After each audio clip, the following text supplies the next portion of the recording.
الحمد لله رب العالمين، أشهد أن لا إله إلا الله وحده لا شريك له، وأشهد أن سيدنا ونبينا ومولانا محمدًا عبده ورسوله، صلى الله تبارك وتعالى عليه وعلى آله وصحبه وبارك وسلم تسليماً كثيراً كثيراً.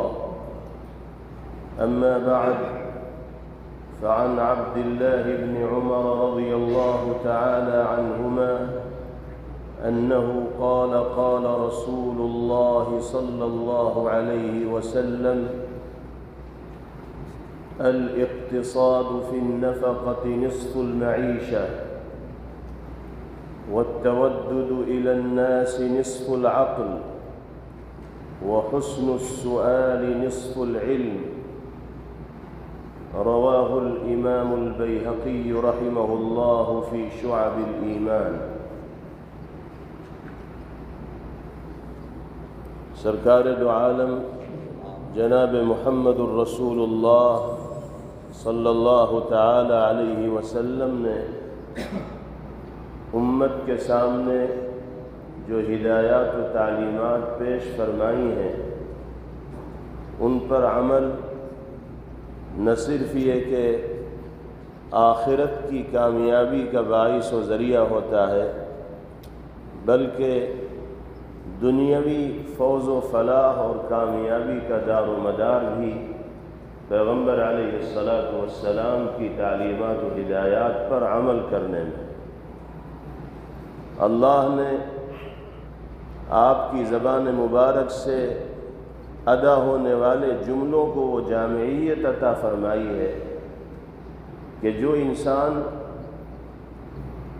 ان پاکیزہ جملوں کو پیش نظر رکھ کر زندگی گزارتا ہے،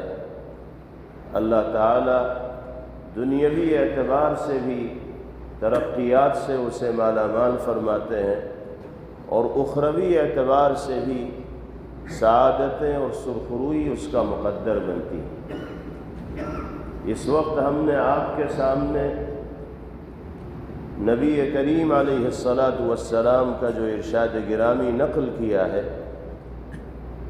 اس میں 3 باتیں پیغمبر علیہ السلام نے بیان فرمائی۔ پہلے نمبر پر آپ نے ارشاد فرمایا: الاقتصاد فی النفقہ نصف المعیشہ۔ دنیا میں زندگی گزارنے والا ہر انسان یہ خواہش و آرزو اور تمنا رکھتا ہے کہ معاشی اور مالی اعتبار سے اس کی پوزیشن مستحکم و مضبوط ہو،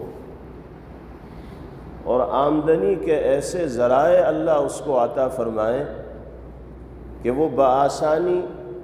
اپنی اور اپنے گھر والوں کی ضروریات کو پورا کرتا رہے۔ کوئی شخص یہ نہیں چاہتا کہ اسے اپنی ضروریات کی تکمیل کے لیے کسی دوسرے سے سوال کرنا پڑے، کسی سے قرض لینا پڑے، کسی سے مالی تعاون کی درخواست کرنی پڑے۔ کوئی نہیں چاہتا، مجبوری میں آ کر انسان کو یہ قدم اٹھانے پڑتے ہیں، ورنہ عام حالات میں کوئی نہیں چاہتا کہ کسی سے وہ مالی تعاون کی درخواست کرے یا کسی کے سامنے دست سوال دراز کرے، ہاتھ پھیلائے۔ معاشی اعتبار سے، مالی اعتبار سے ہماری پوزیشن کیسے مستحکم و مضبوط ہو سکتی ہے؟ وہ کیا نسخہ ہے کہ جس پر عمل کرنے کے نتیجے میں ہم آسانی کے ساتھ اپنی اور اپنے گھر والوں کی، بچوں کی، بیوی کی ضروریات کو پوری کرتے چلے جائیں گے؟ اس جملے میں نبی کریم علیہ السلام نے وہی نسخہ بیان فرمایا ہے، اور اسی راز سے دنیا میں بسنے والے انسانوں کو واقف کرایا ہے، اور ارشاد فرمایا: الاقتصاد فی النفقۃ نصف المعیشہ۔ اگر چاہتے ہو کہ معاشی اور مالی اعتبار سے تمہیں استحکام و مضبوطی حاصل رہے اور تم آسانی کے ساتھ اپنی ضروریات کو پورا کرتے رہو، تو خرچے میں اعتدال و میانہ روی اختیار کرنے کی عادت ڈالنی ہوگی۔ اس کا مطلب یہ ہے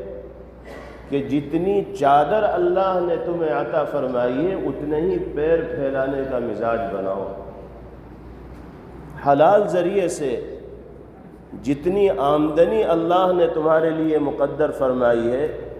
اسی میں اپنی بنیادی ضروریات کو پورا کرنے کی فکر کرو، کوشش کرو، ایسا معمول بناؤ، ایسا مزاج بناؤ، ایسی عادت ڈالو کہ کم سے کم صرفے میں، خرچے میں تم اپنی اور اپنے گھر والوں کی ضروریات کو پورا کر سکو۔ اگر کوئی انسان اپنی آمدنی سے زیادہ خرچ کرنے کا عادی ہوگا تو کبھی بھی اسے معاشی اعتبار سے استحکام اور مضبوطی حاصل نہیں ہو سکتی۔ مہینے کا آخر ہوگا تو وہ قرض میں ڈوب جائے گا، پھر مہینے کے شروع میں اس کے پاس مال آئے گا، چند روز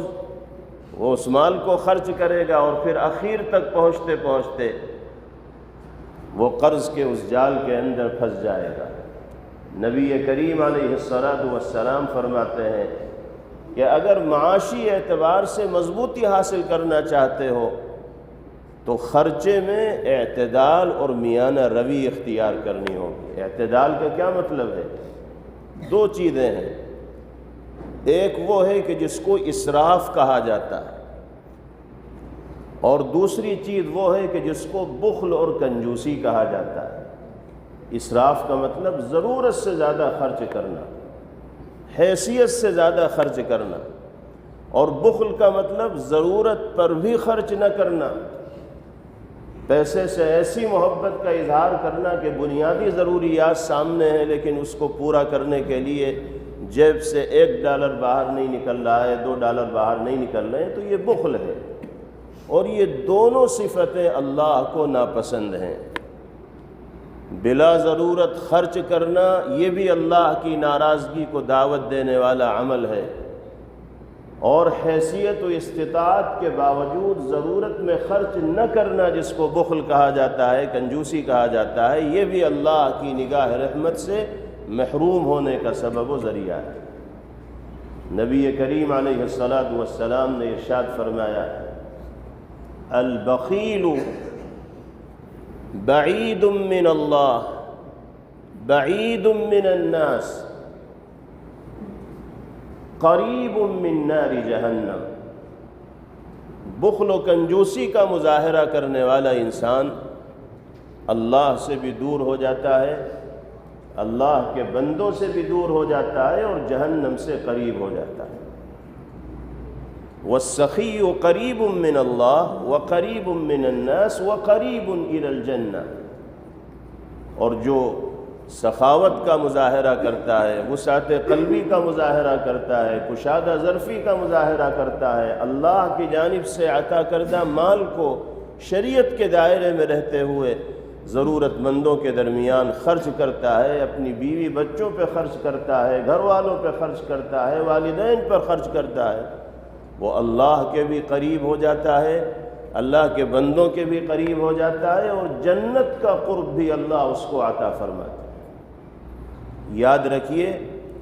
صدقہ صرف ضرورت مندوں کے تعاون کرنے کا نام نہیں ہے، صدقہ صرف غریبوں کو کھانا کھلانے کا نام نہیں ہے، صدقہ صرف پریشان حال لوگوں کی مدد کرنے کا نام نہیں ہے، بلکہ میرے آقا سرور دو عالم جناب محمد الرسول اللہ صلی اللہ علیہ وسلم نے ارشاد فرمایا کہ افضل ترین صدقہ، سب سے زیادہ عظمت و فضیلت رکھنے والا صدقہ وہ مال ہے جو انسان شرعی حدود میں رہتے ہوئے اپنی بیوی اور بچوں پہ خرچ کر رہا ہے۔ اس لیے کہ بیوی بچوں کا خرچہ ہمارے ذمہ ہے، ہم اگر ان کا خرچہ نہیں پورا کریں گے تو کون پورا کرے گا؟ ہم اس کو گوارا نہیں کر سکتے کہ ہمارے گھر والے کسی اور سے کہیں کہ ہماری اس ضرورت کو پورا کرے، ہماری غیرت اس کی اجازت نہیں دے گی۔ گھر کا ذمہ دار ہونے کے ناطے ہمارا یہ فریضہ ہے کہ جیسے ہم اپنی ضرورت کو پورا کرنے کی فکر کرتے ہیں، ایسے ہی بیوی بچوں کے خرچوں کو بھی پورا کرنے کی فکر کریں، اور بیوی بچوں پر خرچ کرنا، گھر والوں پر خرچ کرنا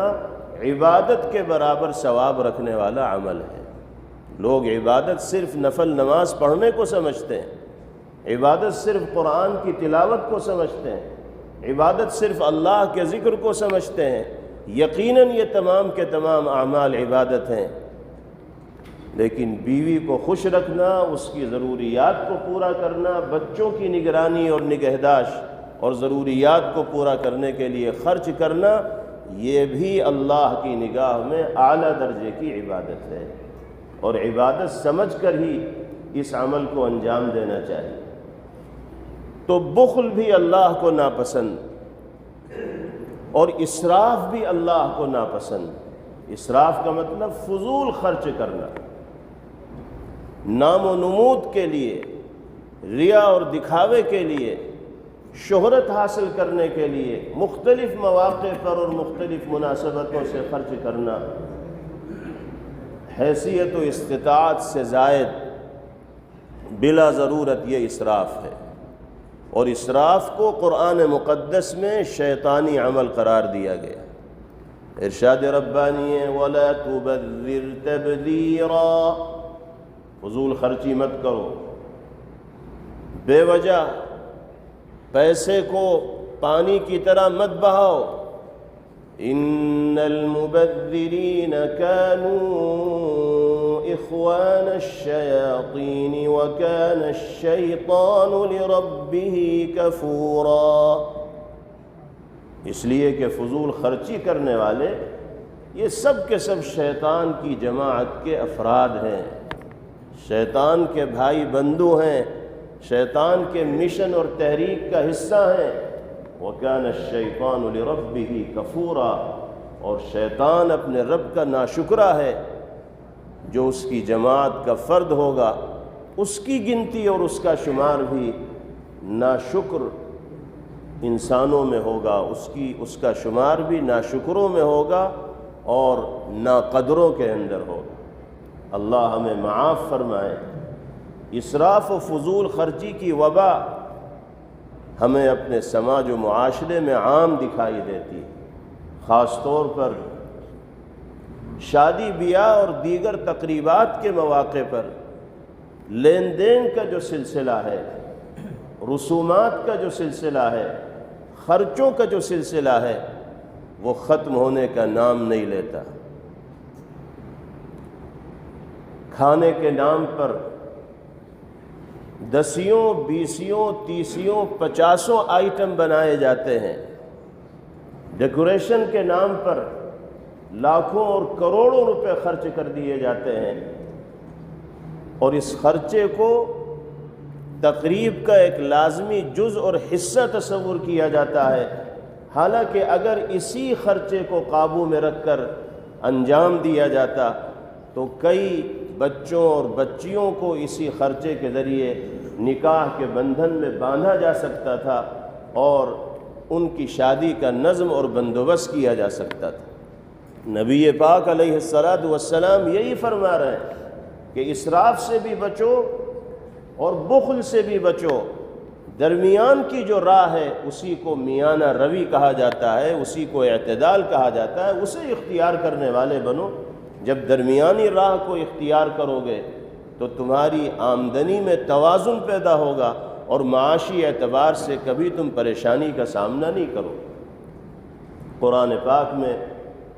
اللہ تعالیٰ نے اپنے مخصوص بندوں کی جو صفات بیان فرمائی ہیں ان میں ایک صفت یہ بھی بیان فرمائی کہ میرے جو مخصوص بندے ہیں وہ نہ اسراف و فضول خرچی کرتے ہیں اور نہ بخل و کنجوسی کا مظاہرہ کرتے ہیں۔ وَكَانَ بَيْنَ ذَلِكَ قَوَامًا، اسراف و بخل کا جو اسراف و بخل کے درمیان کا جو راستہ ہے جس کو اعتدال کہا جاتا ہے اس کو اختیار کرتے ہیں۔ تو یہ انتہائی جامع نصیحت ہے سرکار دو عالم جناب محمد الرسول اللہ صلی اللہ علیہ وسلم کی۔ ہم سب اپنے بارے میں اچھی طرح جانتے ہیں کہ ہم کتنے پانی میں ہیں، ہماری کیا حیثیت ہے، کیا ویلو ہے، ہم سے بہتر ہمارے بارے میں اللہ کے سوا کوئی دوسرا نہیں جانتا۔ ہم اپنے خرچوں پہ قابو رکھیں۔ اگر ماہانہ ہمارا خرچہ فرض کیجئے 5,000 ہے تو ہم کوشش کریں کہ اس مہینے ہم 4,500 میں اپنا کام پورا کریں گے، اپنی ضروریات کی تکمیل کا بندوبست کریں گے۔ اگر انسان کوشش کرے گا خرچے پر قابو پانے میں تو کچھ نہ کچھ کامیابی اسے ملے گی،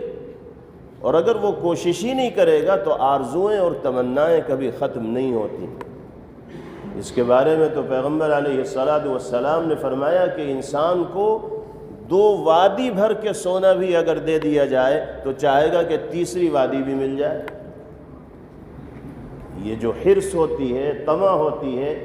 زیادتی کی لالچ ہوتی ہے، اس کی کوئی حد نہیں ہے کہ وہاں جا کر انسان کو قناعت ہو جائے کہ بس اس سے آگے مجھے نہیں جانا۔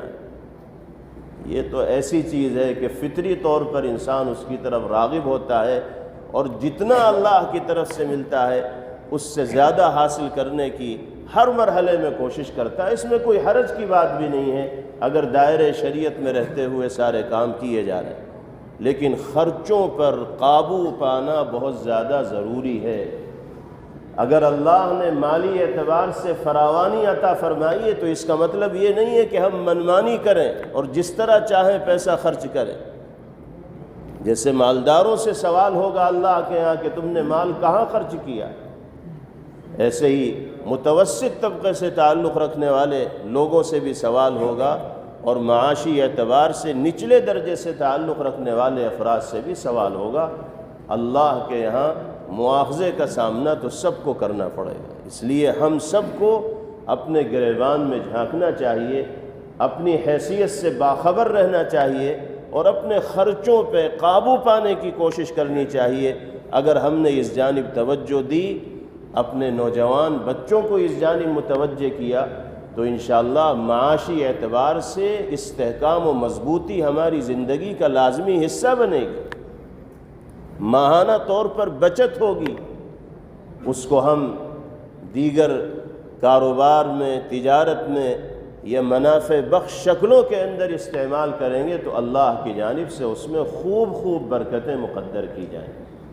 اللہ تعالیٰ اس اہم ہدایت پر عمل ہم سب کے لیے آسان فرمائے۔ دوسری چیز پیغمبر علیہ السلام نے ارشاد فرمائی،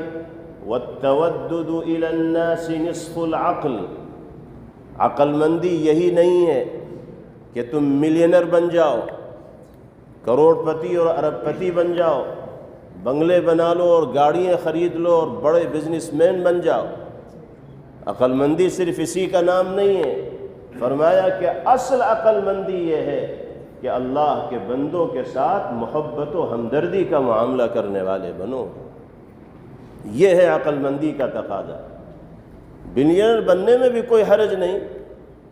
مکان، دکان، گاڑی، بنگلہ بنانے میں بھی کوئی حرج نہیں، لیکن اسی کو عقل مندی کا معیار سمجھ لیا جائے یہ صحیح نہیں ہے۔ آپ نے فرمایا اصل عقل مندی یہ ہے کہ تمہارا معاملہ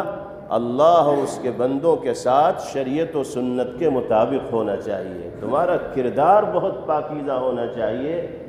تمہارا معاملہ آئینے کی طرح صاف ہونا چاہیے، اور وہ اخلاق تمہاری جانب سے پیش کیے جانے چاہیے کہ جو ایک مرتبہ تم سے مل لے اور معاملہ کر لے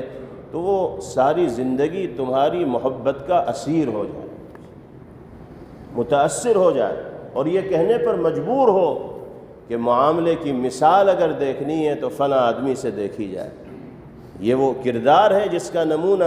سرکار دو عالم جناب محمد الرسول اللہ صلی اللہ علیہ وسلم نے پیش فرمایا۔ اگر لوگوں کے ساتھ ہمارے معاملات اچھے ہوں گے اور سب کے ساتھ محبت و مودت کا معاملہ کرنے والے ہوں گے،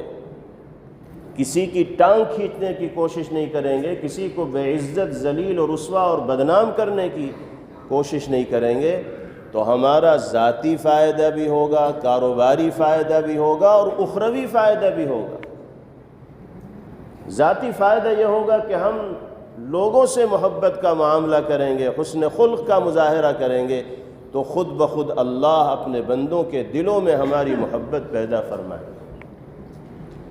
اور یہ بہت بڑی نعمت ہے کہ اللہ کے بندوں کے دلوں میں کسی انسان کے لیے گنجائش پیدا ہو جائے، اسی کے ذریعے انسان کو عزت حاصل ہوتی ہے، سماج میں شرف و وقار کا مقام حاصل ہوتا ہے۔ یہ ایسی دولت ہے جو پیسے کے بل پر نہیں خریدی جا سکتی، طاقت کے بل پر نہیں خریدی جا سکتی، حکومت کے بل پر یہ دولت نہیں حاصل کی جا سکتی۔ اس دولت کو حاصل کرنے کے لیے کردار کو پاکیزہ بنانا ہوگا اور اخلاق کی بلندی کا دامن تھامنا ہوگا۔ اللہ دلوں پر راج کرنے کا موقع عطا فرمائے۔ یہ ذاتی فائدہ ہے۔ کاروباری فائدہ یہ ہے کہ آپ کے معاملات، آپ کا کردار، آپ کے اخلاق، لین دین کا سلسلہ اچھا ہوگا تو لوگوں کو آپ پر اعتماد و بھروسہ ہوگا، مارکیٹ میں آپ کی ویلیو ہوگی، آپ کی زبان کو لوگ بڑی وقت و اہمیت دینے والے ہوں گے، اور بڑی بڑی ڈیلنگ بغیر کسی لکھت پڑھت کے آپ کے ساتھ ہو جائے گی، کیونکہ آپ نے اپنے کردار سے لوگوں کو متاثر کیا ہے اور یہ ثابت کیا ہے کہ آپ دھوکہ دھڑی نہیں کرتے، آپ لوگوں کو نقصان پہنچانے کا ارادہ نہیں رکھتے۔ اعتماد جیتنا یہ انسان کی سب سے بڑی جیت ہے، اور یہ جیت کردار کے ذریعے حاصل ہو سکتی ہے، عمل کے ذریعے حاصل ہو سکتی ہے، کسی اور ذریعے سے حاصل نہیں ہو سکتی۔ میرے آقا فرماتے ہیں التودد الی الناس نصف العقل، اصل عقل مندی یہ ہے کہ لوگوں سے محبت کرنے والے بنو، کسی کے خلاف سازشیں رچنے والے مت بنو، کسی کے خلاف محاذ کھڑا کرنے والے مت بنو، کسی کی عزت سے کھلواڑ کرنے والے مت بنو۔ اگر تم عزت کے ساتھ جینا چاہتے ہو تو دوسروں کو عزت دو، تمہیں خود عزت ملے گی۔ اور اگر یہ چاہو کہ میں جس کی چاہے عزت سے کھلواڑ کر لوں اور خود عزت سے رہوں، تو یہ شیخ چلی کا خواب ہوگا جو کبھی پورا نہیں ہوتا۔ جو کسی دوسرے کو بے عزت اور رسوا کرے گا وہ کبھی باعزت ہو کر دنیا میں زندگی نہیں گزار سکتا۔ آخری چیز آپ نے ارشاد فرمائی وَحُسْنُ السُّؤَالِ نِصْفُ الْعِلْمِ، واقف کار، جانکار لوگوں سے معلومات حاصل کرنا یہ علم کا اعلیٰ درجہ ہے۔ ہر فیلڈ کے ماہر ہوتے ہیں،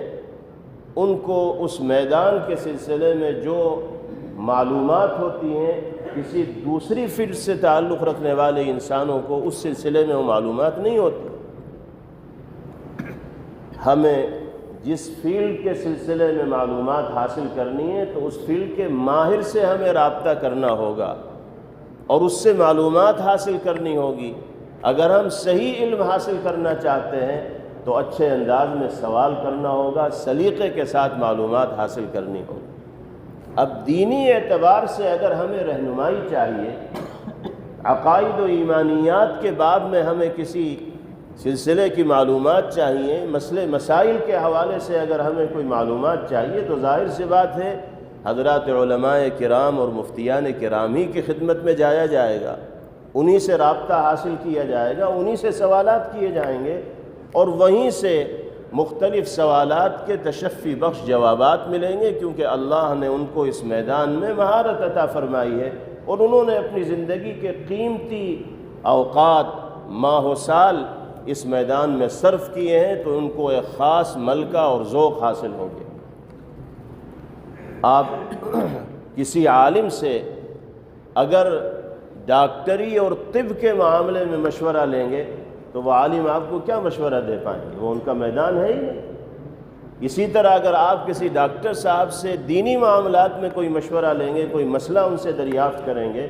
تو وہ مضبوطی کے ساتھ آپ کو سوال کا جواب نہیں دے پائیں گے۔ جو جس میدان کا ماہر ہو اس میدان کے سلسلے میں معلومات اسی سے حاصل کرنی چاہیے۔ آج کل سوشل میڈیا کا دور ہے، لوگ حضرات علماء سے رابطہ کرنے کے بجائے عام طور پر سوشل میڈیا کے ذریعے اپنے سوالات کا جواب چاہتے ہیں، اور چینل پہ آ کر جو آدمی جس انداز میں بھی ان کو مطمئن کرنے کی کوشش کرتا ہے وہ اس سے مطمئن ہو جاتے ہیں، اور بہت سے لوگ اس میں ایسے ہوتے ہیں جو اعتماد کے لائق نہیں ہوتے، لیکن چونکہ علماء سے رابطہ نہیں ہوتا اسی کو سب کچھ سمجھتے ہیں اس لیے جو ان کو اس ذریعے سے بتا دیا جاتا ہے اسی کو درست سمجھ لیتے ہیں، اور حقیقت میں وہ حق کی تلاش میں ہونے کے باوجود غلط راستے کے اوپر چل پڑتے ہیں۔ اللہ نے علماء کی شکل میں، ائمہ کے شکل میں دینی مقتدا اور پیشوا ہمیں ہر جگہ میسر فرمائے ہیں۔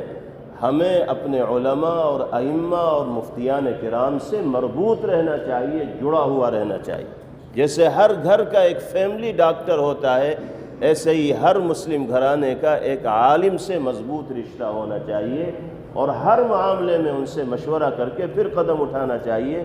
انشاءاللہ پھر کسی فتنے کا ایمان والا شکار نہیں ہوگا، اور شریعت و سنت کی راہوں پر چلنا اس کے لیے آسان ہوگا۔ اللہ تعالی ہم سب کو ان ہدایات پر عمل کرنے کی توفیق نصیب فرمائے۔ وآخر دعوانا ان الحمد للہ رب العالمین۔